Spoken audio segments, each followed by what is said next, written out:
करण्यासाठी ह्या सावित्री मातेने अंगावर शेण माती झेललेलं आहे आणि आपल्याला सक्षम केलेलं आहे.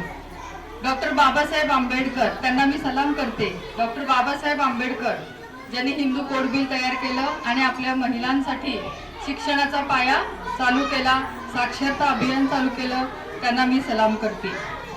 छत्रपती शिवाजी महाराज ज्यांनी शत्रूंच्या सुनेला सुद्धा खडा नारळाने ओटी भरून सन्मान केला, त्या शिवरायांना मानाचा मुजरा आपण करूया. आणि राजा राममोहन राय, सतीची चाल बंद केली आणि इतरही समाज सुधारक, या सर्वांना नमन करून आपण आज महिला दिन साजरा करायसाठी इथे जमलेलो आहोत आणि त्याची सुरुवात करूया. माझी पोलीस खात्यात सेवा झाल्यामुळं मी तुम्हाला थोडंसं कायद्याबद्दलचं आणि आपल्या महिलांसाठी जे काही सुरक्षा आहे त्याच्यासाठी जे कायदे आलेले आहेत त्याबद्दलचं थोडं मार्गदर्शन करेन. पूर्वी एक 2012 सालची एक घटना सगळ्यांना माहीत असेल, म्हणजे मुलींना नाही पण पालकांना तरी.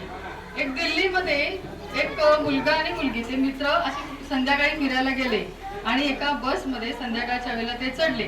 त्या बसमध्ये आधीच 6 माणसं होती आणि त्या बसमध्ये त्या मुलीवर लैंगिक अत्याचार झाले आणि तिच्या मित्राला सुद्धा मारहाण केली आणि चालत्या बसमधून फेकून दिलं. घटना ऐकलेली वाटत असेल तुम्हाला. त्यामुळं त्या प्रकरणाचे खूप पडसाद देशभरात उमटले, खूप आंदोलनं झाली. त्याला निर्भया प्रकरण असं म्हणतात. सगळ्यांना निर्भया नाव तरी माहीत असेल.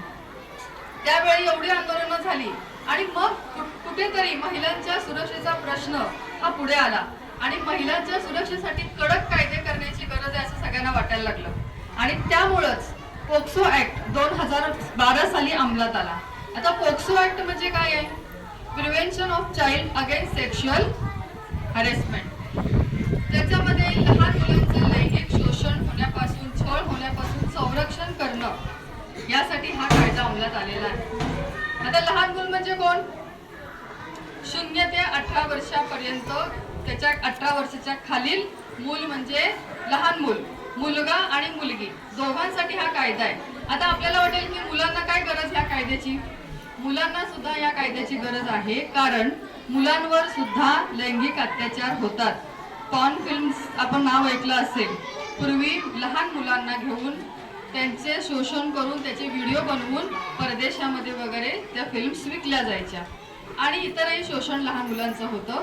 तर अशा प्रकारचं शोषण होऊ नये म्हणून हा कायदा अंमलात आलेला आहे. आता ह्या कायद्यापासून आपल्याला संरक्षण कसं मिळतं? आता आपण एक लहान मुलींपासून सुरुवात करू.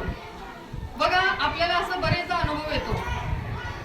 तुम्हाला लहान मुलांना जेव्हा आई जवळ घेते कसं वाटतं? कसं वाटतं आई जवळ घेतल्यावर? छान वाटतं. आपल्या घरातल्या लोकांनी जवळ घेतलं तरी छान वाटतं. पण कधी कधी अनोळख्या लोकांनी जर आपल्याला जवळ घेतलं किंवा काही गालाला असं केलं तर आवडतं का?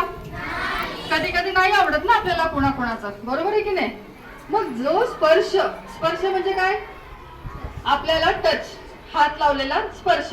मग तो हात लावला, पायाने केलेला स्पर्श असेल, गालाने गाल घासला असेल, स्पर्श शरीराने शरीराला केलेला स्पर्श, एवढं कळतंय?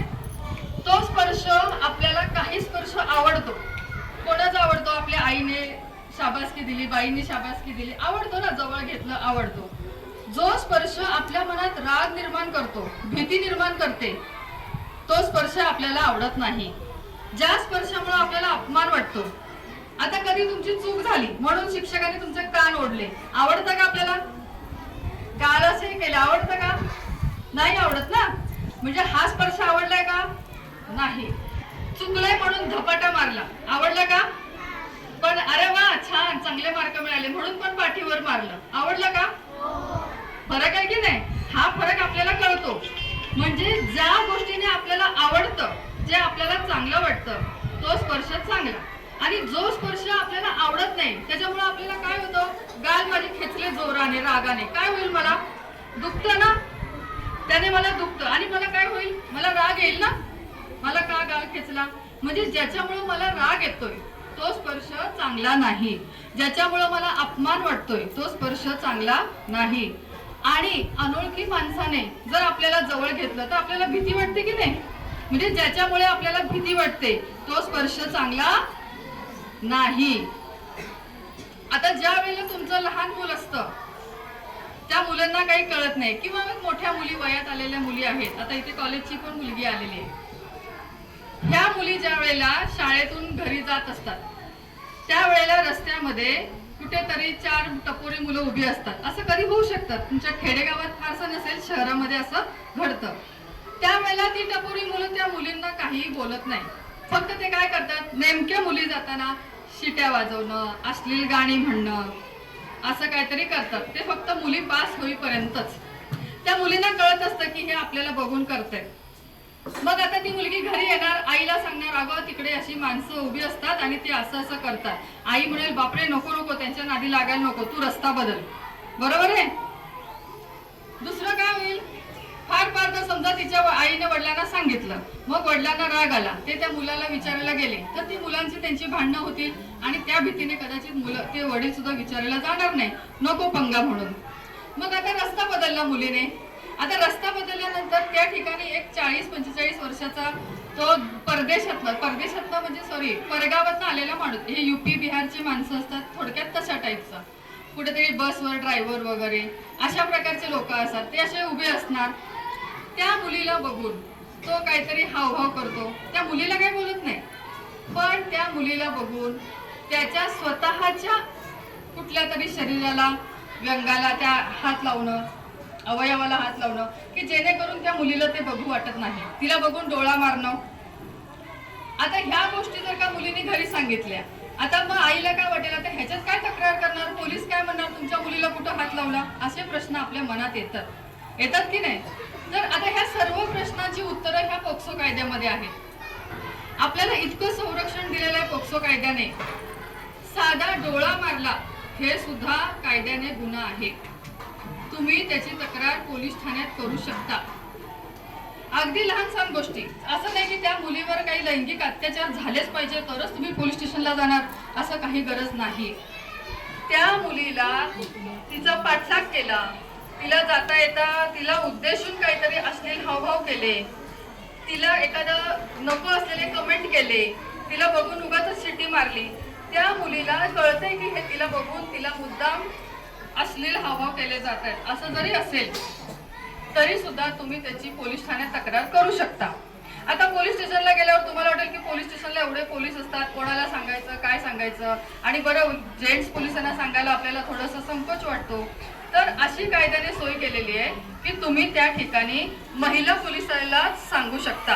तुम्ही त्या जेंट्स पोलिसाला सांगा, आम्हाला महिलेची बाबत तक्रार करायची आहे, महिलेवर झालेल्या अत्याचाराची तक्रार करायची, आम्हाला महिला पोलीस पाहिजे. महिला पोलीस अधिकारी पोलीस स्टेशनला अवेलेबल असतात. महिला पोलीस अधिकाऱ्याला तुम्ही तुमच्या जे काही तुमच्या बरोबर घडलेलं आहे हे तुमच्या साध्या सोप्या भाषेत सांगू शकता, आणि त्या ठिकाणी तुम्ही त्या मुलीला सोबत नेलं पाहिजे असं काहीही अट नाही. तुम्ही मुलीला नाही नेलं तरी चालतं. जर पोलिसांना त्या मुलीला विचारायचं असेल की तिच्या बरोबर काय घडलं, तर ते पोलीस तुम्ही म्हणाल त्या ठिकाणी, तुमच्या घरी यायचं असेल तर घरी येतील, शाळेत यायचं असेल शाळेत येतील. ती मुलगी ज्या ठिकाणी सुरक्षित त्या मुलीला वाटतं अशा ठिकाणी ते पोलीस तुमच्या बरोबर येतील. पोलीस येताना तर आपल्या घरी पोलीस आले, युनिफॉर्म मध्ये आले म्हणजे शेजारचे लोक विचारणार अशी भीती आपल्या मनात असते. पोलिसांनी अशा केसेसमध्ये साध्या वेशात यायचं असतं.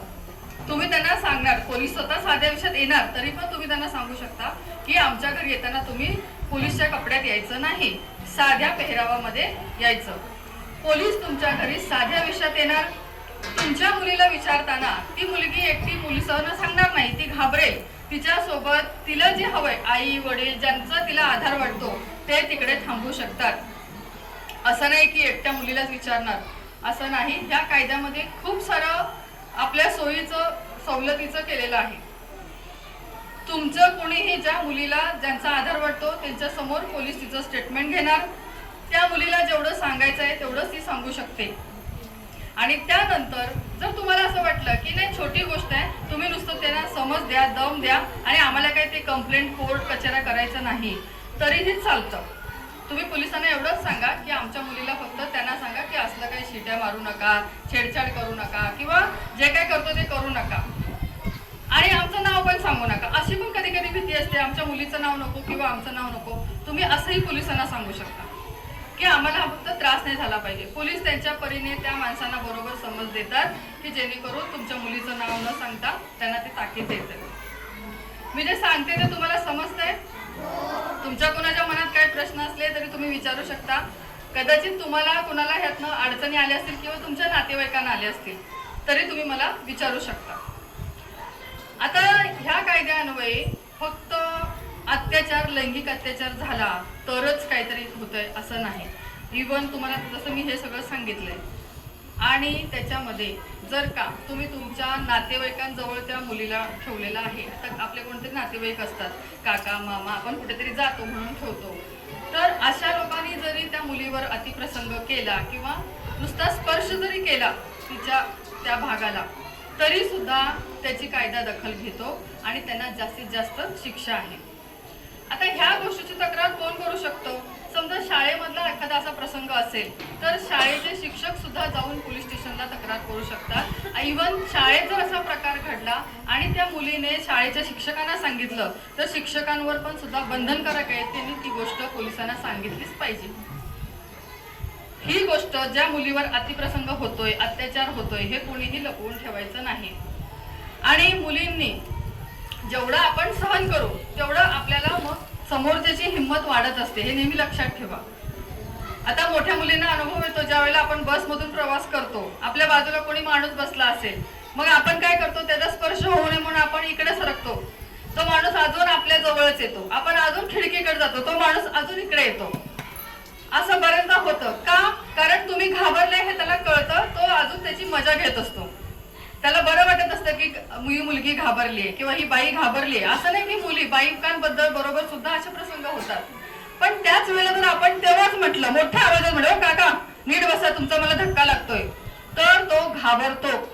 त्याला चार माणसांची भीती वाटते. त्याला वाटतं अरे बापरे, ही मुलगी एवढ्या मोठ्याने बोलली, चार लोक त्याच्याकडे बघायला लागतात. त्यामुळं आपण घाबरायचं नाही, आपण मोठ्याने बोलायचं, आपण प्रतिकार करायचा. आणि प्रतिकार करून बघा, तो समोरचा इतका घाबरतो, त्याच्याबरोबर अजून वाईट वागणारे असतील तर ते अजून दुसऱ्या मुलींपासून पण लांब जातात. जर तुम्हाला समजा तुम्ही कुठे अडचणीत सापडल्या, तुम्हाला आई तिथे नाही जवळ, तुम्ही खेळत आहात, खेळता खेळता रस्ता चुकल्या आणि तिकडे काहीतरी अंधारा रस्ता आहे किंवा दिवसा जरी असेल पण तिकडे तुम्हाला कुणीतरी पकडलं, काय करणार तुम्ही? काय करणार? ऐकताय का तुम्ही? काय करणार? मोठ्याने ओरडायचं. ओरडू शकतो आपण? ओरडायचं. तिथून पळून जायचा प्रयत्न करायचा. त्या जागे, ज्या जागे आपल्याला सुरक्षित वाटत नाही, आपल्याला कोणीतरी पकडलं, जे आपल्याला ओळखत नाही, तिथून आपण पळून जायचं. आधी पळून जायच्या आधी काय करायचं? मोठ्याने ओरडल्यामुळं तो माणूस घाबरतो, त्याला वाटतं अजून कोणतरी आजूबाजूचे ऐकतील आणि येतील आणि मी पकडला जाईल. तुम्हाला कळतंय मी काय बोलते? समजतंय? तिथून पळून जायचं. झालेली घटना जर तुम्हाला कुणी असं तुमच्या नात्यातला असेल